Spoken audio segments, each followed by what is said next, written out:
Infodrom is a weekly children's news show on the Slovenian public broadcaster TV Slovenija, and it's the main source of news for children aged 9 to 14. For 10 years now, our main goal is to open public space for children's opinion, to educate and empower them to become active citizens.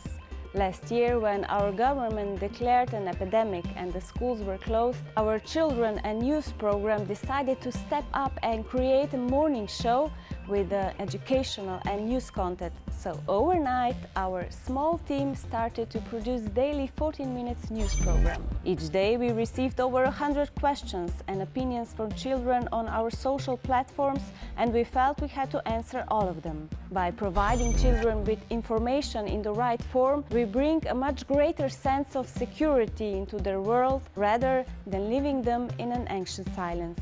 The responses from our audience were incredible. They were really happy when experts and decision makers took their time and answered their questions.